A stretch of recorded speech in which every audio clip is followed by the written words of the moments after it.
The Galactic Council chamber was a place built to impress and to intimidate. It floated inside a vast orbital ring around a dying star, its walls glowing with soft, alien light. The chamber itself was circular, with hundreds of seats carved from black crystal.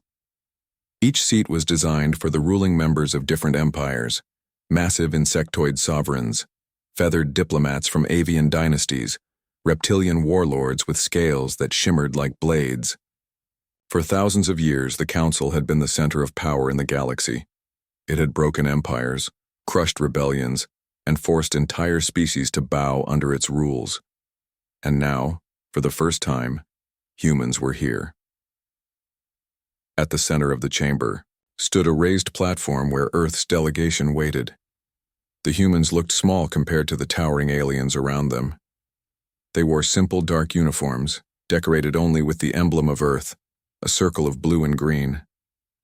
The leader of the group, Admiral Elias Reyes, stood with his hands behind his back, his face calm but unreadable. Reyes was not a diplomat by trade. He was a soldier, a man forged in battles along the colony borders where pirates, raiders, and alien skirmishes tested Earth's survival. His hair was streaked with gray, his eyes sharp and steady. Many on Earth had questioned sending a war veteran instead of a polished negotiator, but Reyes had been chosen for one reason. He understood what was at stake. The chamber echoed as the high speaker of the council rose. The speaker was a tall, insectoid figure, its exoskeleton shining like polished obsidian. When it spoke, its mandibles clicked and the sound was translated instantly by the council's systems. "Humans of Earth," the speaker began, "you are a young race. You have risen quickly, faster than expected, but you must understand your place. The Council offers you peace, protection, and the right to exist under our guidance. In return, you will disarm your fleet, surrender your orbital defenses, and pay tribute and resources. This is the way of order. Accept, and you will be allowed to live." The words echoed across the chamber. Other alien leaders shifted in their seats, watching the humans with curiosity and arrogance. Some sneered openly. To them, humanity was nothing more than a loud, troublesome child in the galactic family. Reyes did not move. He glanced at his delegation, saw their tense faces, and then stepped forward. "We thank the Council for its generous offer," he said carefully, his voice calm and level. "But we must ask, why should Earth disarm when we have harmed no one? Why must we pay tribute when we owe no debt?" The speaker's mandibles clicked in what might have been amusement. "Because you are dangerous. Already you spread beyond your system, already you arm yourselves with weapons too advanced for your age. You must be guided before you become a threat." Another alien, a reptilian lord with golden eyes, leaned forward. "You mistake mercy for weakness, human. Many here would prefer you be erased before you grow further. The Council is offering you a chance to live. Refuse, and Earth will burn." Murmurs filled the chamber, translated into 100 languages at once. The aliens believed they were being kind. No other species had been given such a gentle offer. Usually, the Council simply conquered. Reyes listened. He kept his breathing steady, though his heart pounded. He remembered Earth's history, the wars, the famines, the endless struggles that had shaped humanity. His people had crawled out of mud, survived plagues, crossed oceans, fought empires, and reached the stars despite every obstacle. And now these ancient powers believed humanity would bow? He looked up at the vast dome above the chamber, where holograms of past council victories shimmered. Images of fleets destroyed, worlds subjugated, proud species brought to their knees. It was meant to frighten him. Instead, it only reminded him of why Earth must never submit. The speaker's voice grew sharper. "We will repeat the terms only once more. Disarm, pay tribute, accept guidance. This is peace. Your alternative is destruction." The room grew silent. All eyes turned to Reyes. Some expected him to plead for mercy. Others expected him to stall, to negotiate softer terms. No one expected what happened next. Reyes stepped closer to the speaker's podium. He straightened his back, his voice carrying Across the chamber. No. Just one word. The translation system carried it perfectly into every language. It struck the chamber like a thunderclap. No, the speaker repeated, its mandibles clicking in disbelief. You refuse peace? You dare defy the council? Reyes did not blink. We do not refuse peace. We refuse slavery. Earth will not disarm. Earth will not pay tribute. If you want war, then you will learn what it means to fight us. The chamber erupted. Alien delegates hissed, shouted, and roared. Some demanded immediate punishment. Others mocked the humans for their arrogance. The reptilian lord bared his teeth, snarling, "Your species will be ash within a cycle." Reyes waited for the noise to die down, then spoke again. You call us young. You call us reckless. Maybe we are. But humanity has fought its own wars for thousands of years. We have learned to endure. We have learned to adapt. And if you think we will kneel, then you do not understand us at all. The silence that followed was heavier than any roar. For the first time in centuries, a species had stood before the Galactic Council and refused its terms. No bribes, no hesitation, just one word of defiance. The Council would remember this moment. The galaxy would remember this moment. And Earth, fragile and unprepared as it seemed, had just declared that it would never bow. As the human delegation turned and walked out of the chamber, whispers spread through the alien seats. Some whispered that humans were fools. Others whispered something far more dangerous. That perhaps, just perhaps, the humans were not afraid of the Council at all. The news of Earth's refusal spread through the galaxy like fire through dry fields. Within hours of the Council meeting, every major world knew the story. The humans had said, no. Not a clever argument, not a plea for mercy. Just one word, on. The communication networks of dozens of empires, the debate began. Some called the humans fools, others called them brave, and some whispered in fear, wondering if perhaps the humans knew something the Council did not. But inside the grand halls of the Galactic Council, the reaction was pure rage. The Speaker of the Council slammed its clawed hands against the crystal table, the sound sharp and cold. They defy us, they mock us, the humans must be punished. The reptilian lord leaned forward, his golden eyes burning. Give me the order. My fleets will reduce their world to molten stone within a cycle. A tall avian diplomat shook its feathered head. No, we must be cautious.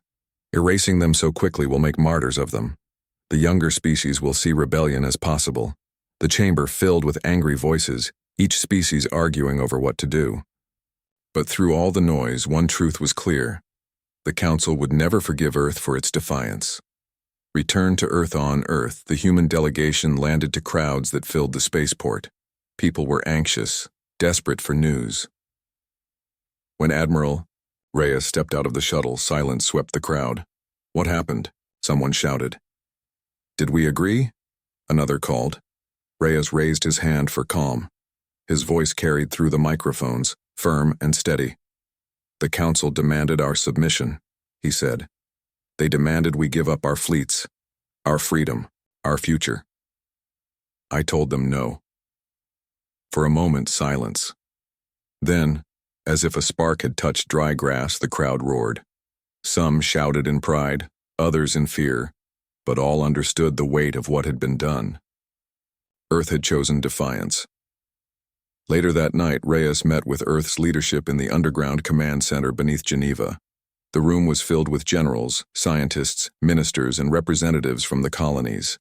Maps and holograms flickered across the walls, fleet positions, defense grids, and supply chains.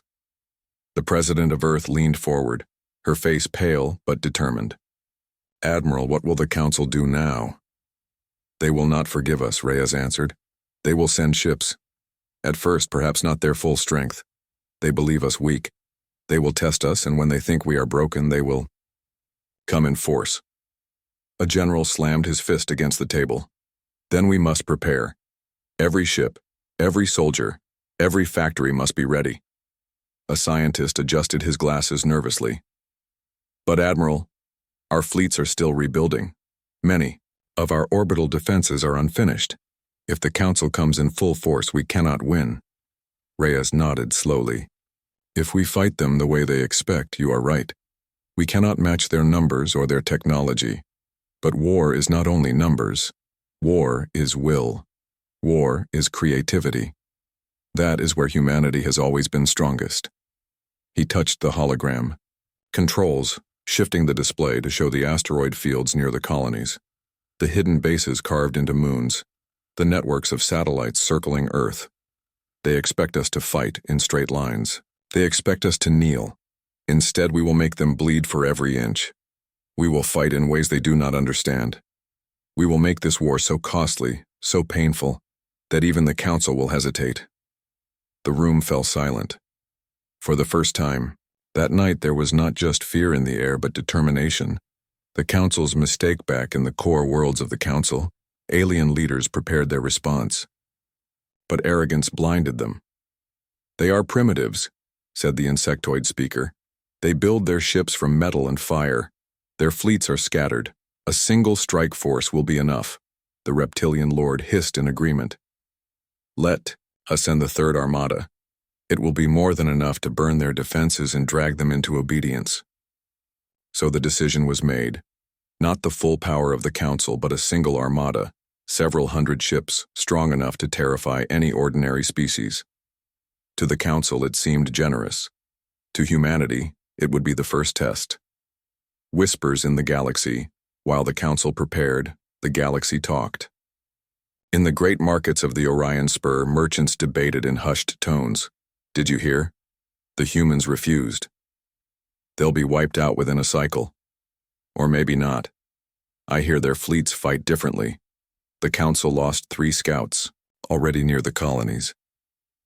On a distant mining world, a young alien worker whispered to his friend, I think the humans are mad. But I think they might be the kind of mad that wins. Rumors spread faster than facts. And though the Council dismissed it, seeds of doubt were already planted. Earth prepares factories across Earth, and the colonies roared to life. In the icy fields of Europa, workers carved missiles from frozen mines. In the deserts of Mars, railgun, parts rolled off assembly lines day and night. On Titan, hidden beneath methane clouds, shipyards assembled stealth frigates designed to vanish into the dark. Children were taught evacuation drills in schools. Farmers volunteered to serve as militia. Scientists worked without sleep to improve shields, weapons, and communication systems. Every human, from soldier to civilian, felt the weight of what was coming. Reyes walked the halls of a newly built carrier orbiting Earth. He spoke to the crews, to the engineers covered in grease, to the young pilots barely out of training. He saw fear in their eyes, but also something else, resolve. One young pilot saluted him, her voice steady. Admiral, if they come, we'll make them remember us. Reyes nodded. That's all we must do. Make them remember. The calm before. The storm weeks passed. The Council's armada left their home systems, moving slowly but surely toward Earth. To them, it was a show of power, meant to terrify humanity into surrender before the first shot was fired. But humanity did not tremble. Instead, Earth grew, quieter.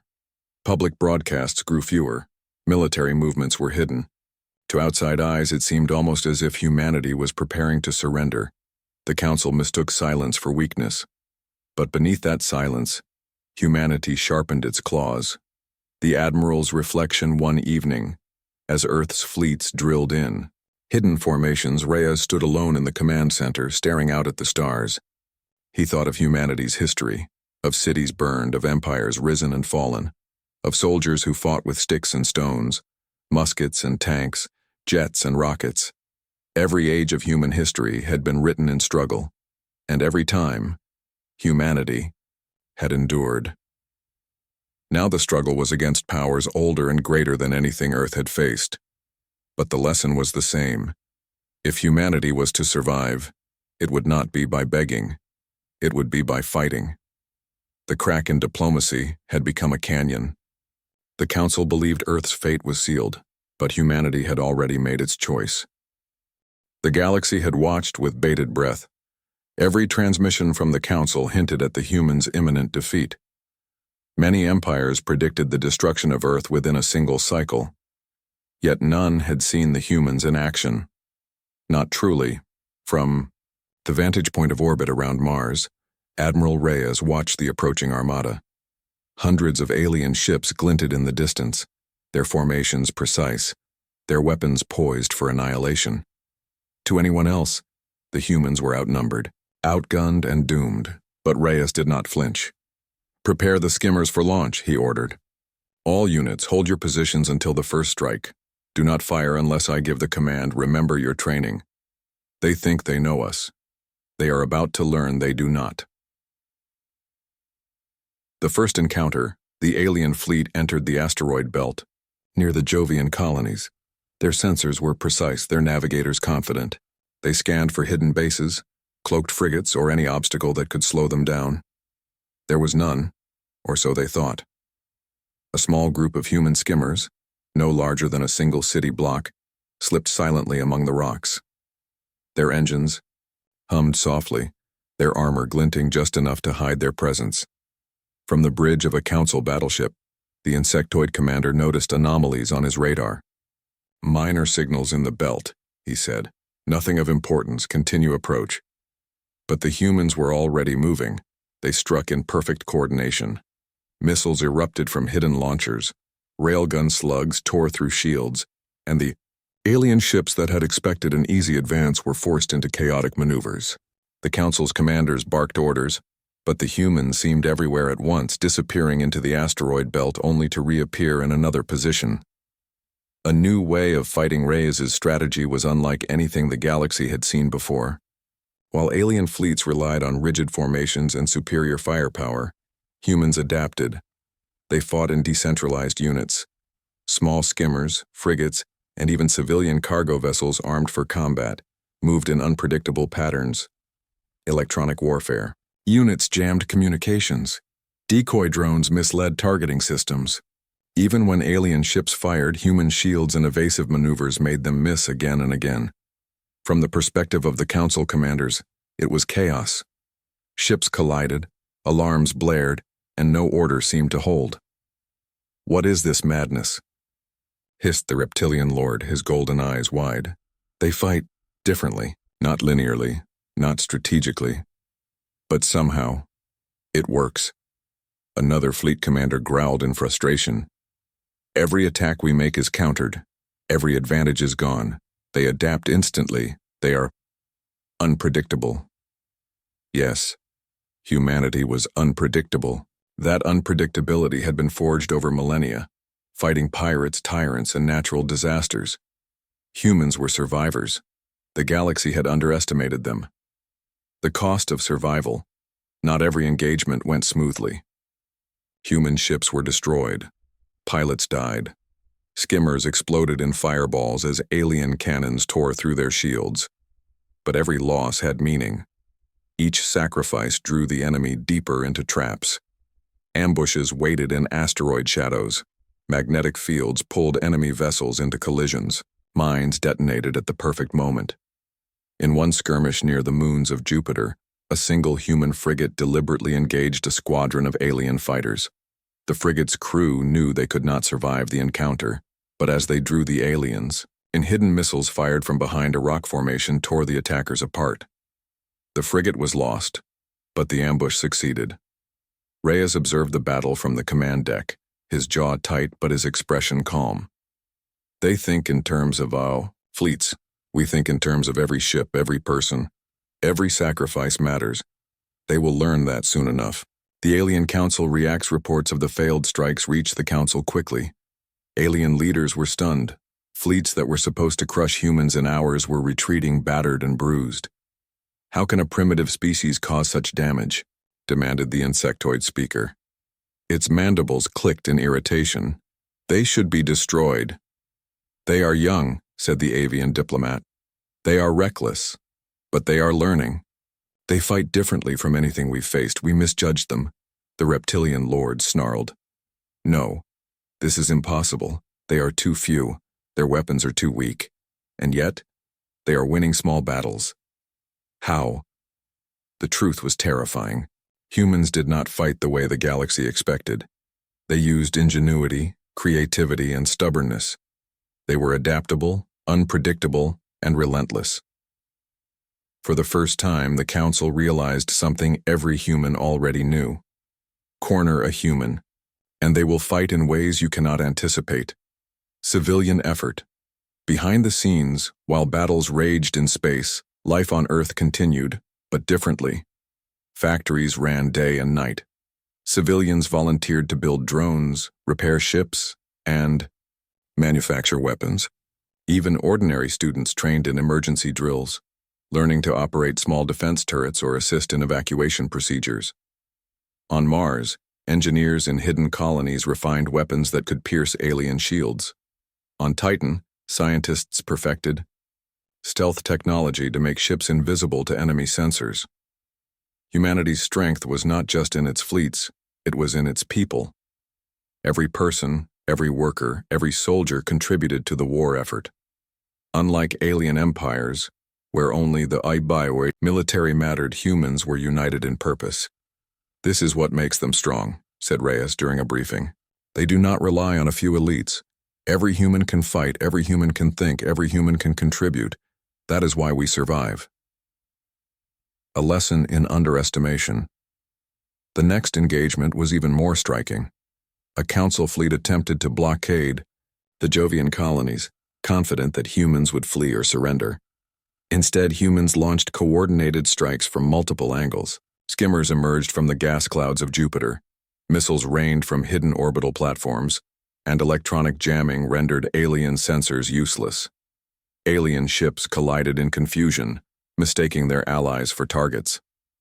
The council commanders were forced to retreat. Reports of their humiliation spread quickly. Across the galaxy, species whispered, "The humans are not only surviving, they are thriving in combat." Reyes did not celebrate. He knew this was only the beginning. The Council had resources beyond imagination, fleets older than most human histories, and weapons that could wipe out Earth in minutes. But he also knew something else. Humans never gave up. They adapted, they endured, and they were learning faster than any alien commander could predict. The human message after the battle, Reyes transmitted a simple message to the Council. We did not seek this war. We sought only respect and peace. But you underestimated us. You brought your fleet to test us, and you have failed. If you continue, know this: humanity will not surrender. Every attack will meet resistance. Every invasion will meet ingenuity. And we will endure. The message echoed across Council space. Many species laughed at first, thinking it empty bravado. But those who observed the battle knew better. The humans had changed expectations forever.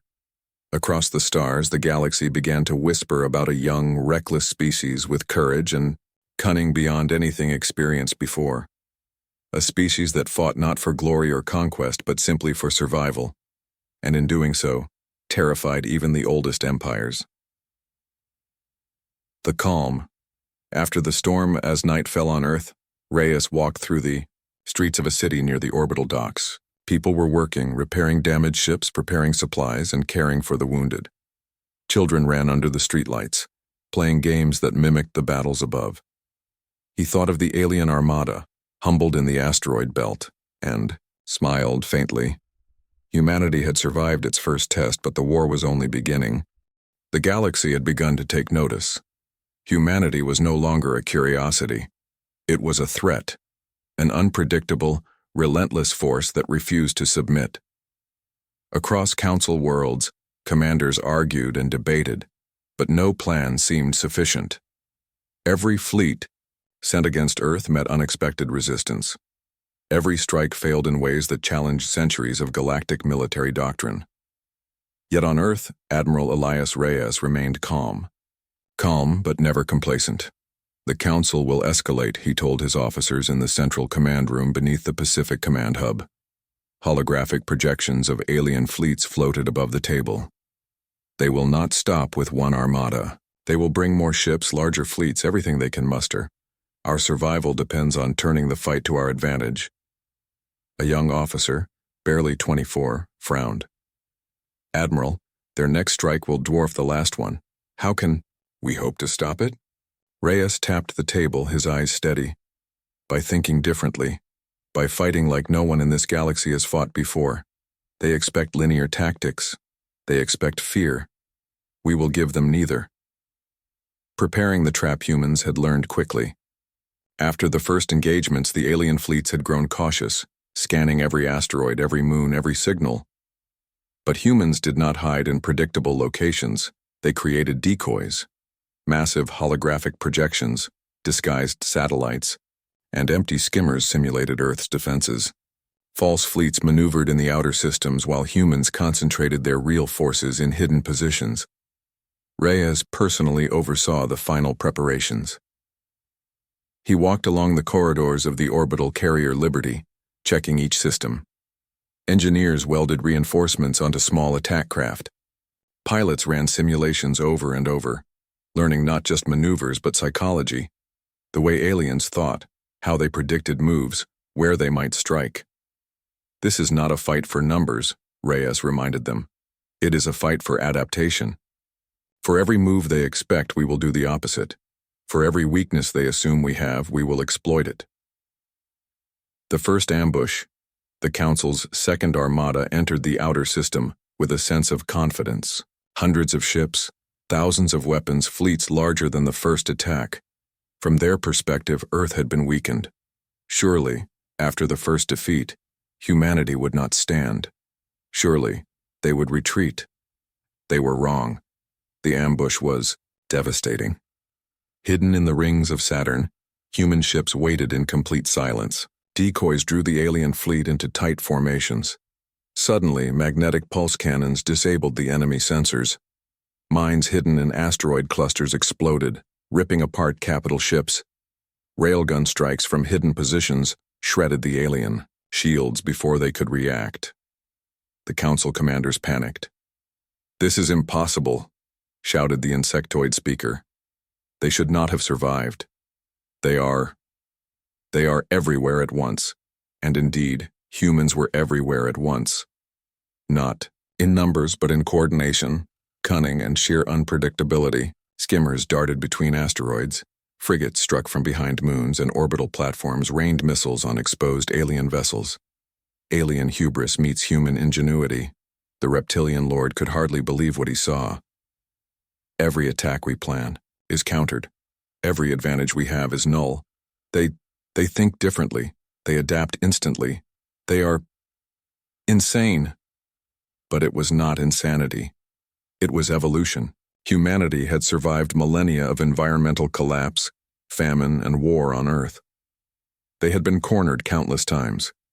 Every human carried the instinct to survive and adapt. Even the alien scouts who survived were forced to retreat, spreading word of human tactics across the armada. The whispers of fear spread quickly. The humans, they are not following logic. They are learning. Too fast. Human coordination. Beyond expectation, while the Council's fleets floundered, humans continued to coordinate with precision. Communications were secure, relying on encrypted multi-channel networks that even advanced alien jamming could not fully disrupt. Every human ship was more than a vessel. It was a node in a network, feeding real-time data, calculating probabilities, and adjusting strategies instantly. Humans learned from mistakes in real time, a capability the aliens lacked.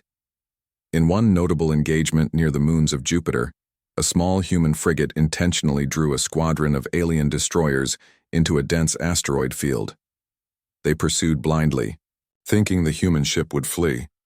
Instead, the asteroid's magnetic anomalies scrambled the alien targeting systems. Hidden skimmers emerged, striking from multiple angles.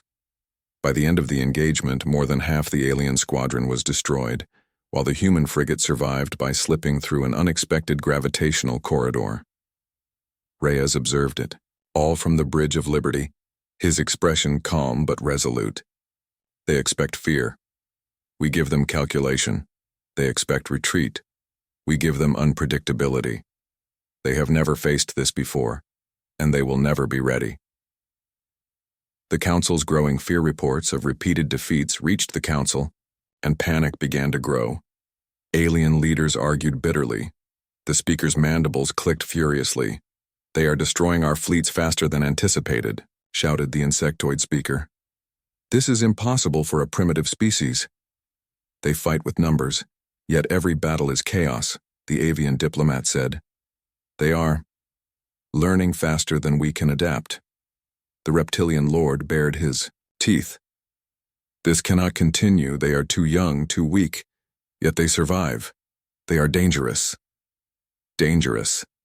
The word echoed through the chamber, and it was the first time in thousands of years that a single species, so small and young, had earned such fear in the hearts of the galaxy's oldest powers. Civilians take part, while the battles raged above. Civilians on Earth and its colonies contributed in ways no alien species could imagine. Engineers repaired ships mid-battle via remote systems. Factories produced drones that could navigate asteroid belts without direct human control. Students and volunteers worked in hidden bunkers, controlling orbital defense arrays, analyzing enemy movements, and assisting pilots with real-time calculations. Humanity was not divided between soldier and civilian. Every person had a role. Every person contributed. Every action amplified the fleet's effectiveness.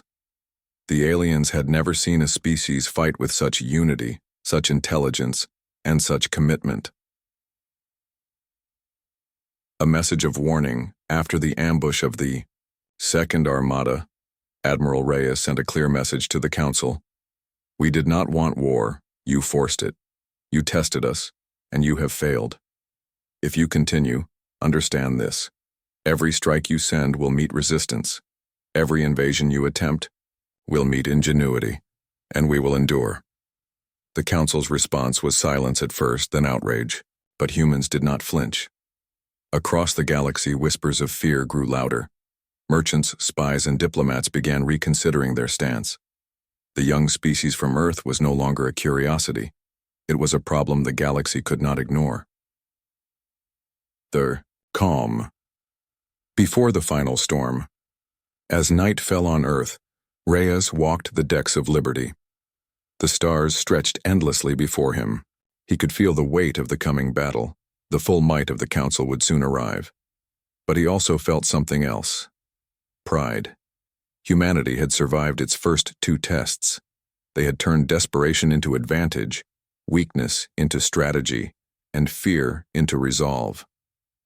The galaxy had underestimated them at every turn, and it would not make the same mistake again. Reyes looked at his crew, young pilots, engineers, soldiers, all of them determined, all of them ready. The final battle is coming, he said, quietly. They think we are weak. They think they can intimidate us. But they do not know humanity, and when they learn, it will terrify them. The day the Council sent its full armada, the galaxy held its breath.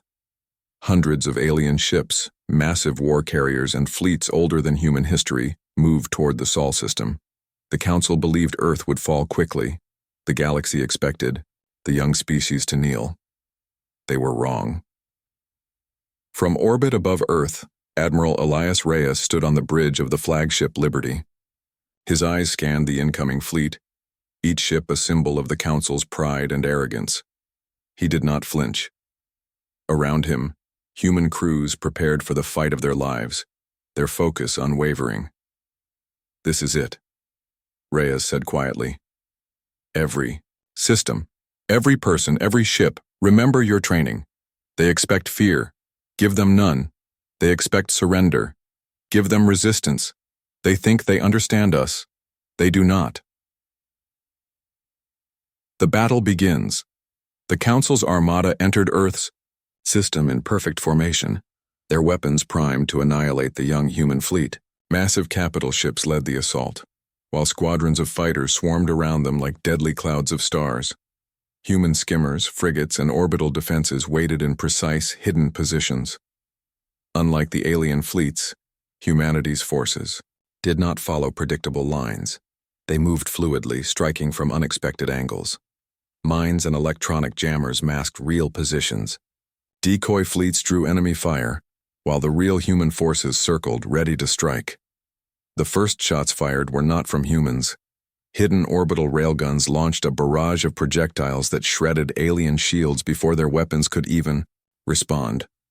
Skimmers darted between asteroids, hitting weak points in alien armor.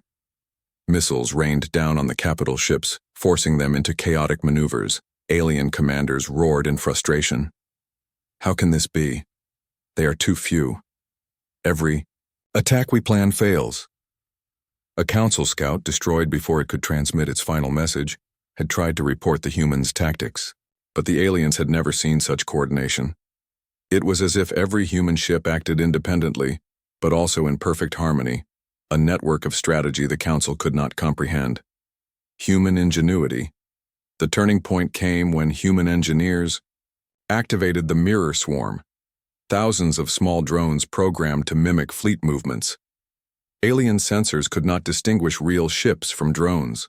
Missiles fired at phantoms. Lasers struck empty space. Capital ships collided with decoys, destroying their own formations. At the same time, Reyes's strike teams attacked from hidden corridors in the asteroid fields, cutting off alien reinforcements. Frigates struck from behind moons, unseen until the first weapon's impact. It was not just firepower, it was intelligence. Every move was calculated, every attack precise. Humans fought differently, unpredictably, and with a willingness to sacrifice for the greater goal.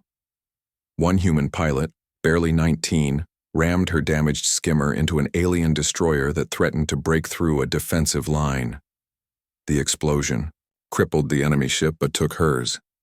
Another squadron used magnetically charged missiles to pull enemy vessels into collision courses with their own fleet. Every loss was calculated, every sacrifice strategic. Reyes watched it all from Liberty.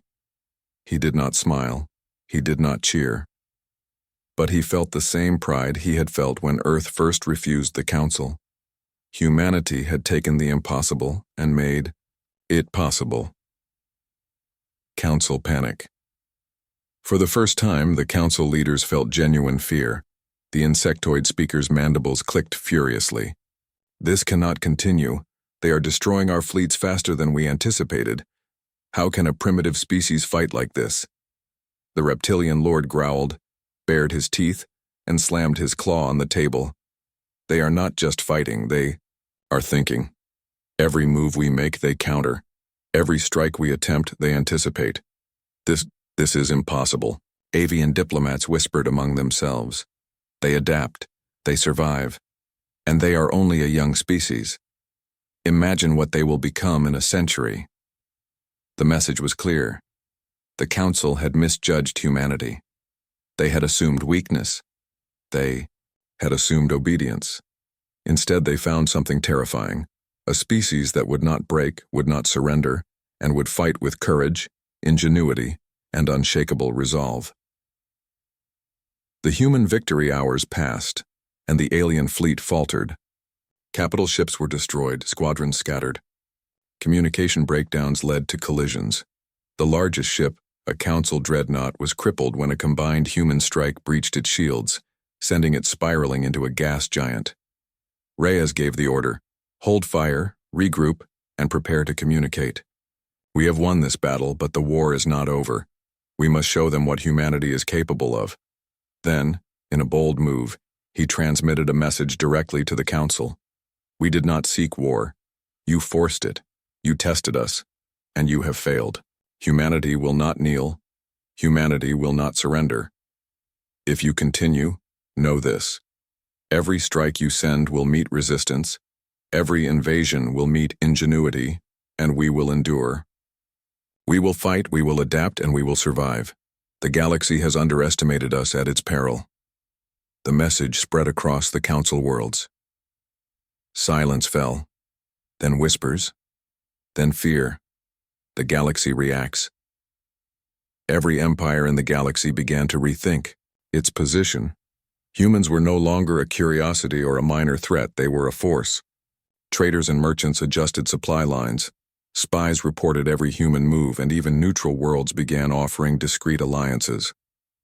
The Council convened emergency meetings. Armies debated strategies they had never needed before. Their fear was clear. If humanity continued to grow, continued to fight, and continued to adapt, no empire could predict the outcome. On Earth, Civilians celebrated quietly. They repaired ships, aided the wounded, and prepared for whatever came next. They knew victory came at a cost. Every pilot lost, every skimmer destroyed, every engineer working sleepless hours was a reminder that survival demanded sacrifice. But they also knew something no alien could match: the indomitable human spirit. Admiral Reyes' reflection. Reyes stood atop a viewing platform on Liberty, gazing at the stars. He thought of every child born on a fragile planet, every soldier who had fought and fallen, every engineer who had labored tirelessly in hidden bunkers. "This is what makes us human," he said softly. "We do not give up. We adapt. We endure. We fight when the odds are impossible, and we survive when no one believes we can." He knew the Council would return someday. They had fleets beyond counting and resources beyond imagination. But he also knew something more important. Humanity had changed the rules. They had shown the galaxy that even the youngest species could challenge the oldest, that courage and ingenuity could triumph over arrogance and experience. A new galactic reality. In the weeks after the battle, the Council acknowledged reality. Earth was no longer to be bullied. Respect, fear, and careful observation replaced arrogance. Alien species began studying humans not as primitives, but as equals, perhaps even as something to fear. Across the galaxy, merchants, diplomats, and military leaders whispered about the humans of Earth. A young, scrappy species had not only survived but had fought with a combination of creativity, courage, and unity that the galaxy had never seen. And humanity? They returned to rebuilding, repairing, and preparing.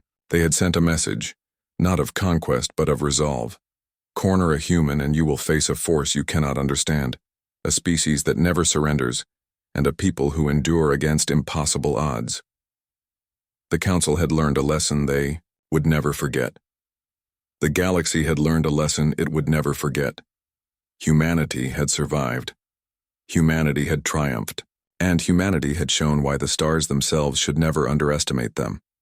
The final message. Reyes transmitted one last message to the galaxy. "We do not seek war. We do not seek to dominate. But know this: humanity is free. Humanity is resilient. Humanity endures. And if you underestimate us, you will regret it." The words echoed across the stars. For the first time, humans were no longer just inhabitants of a small planet. They were a force, a species that could stand against the galaxy itself and win.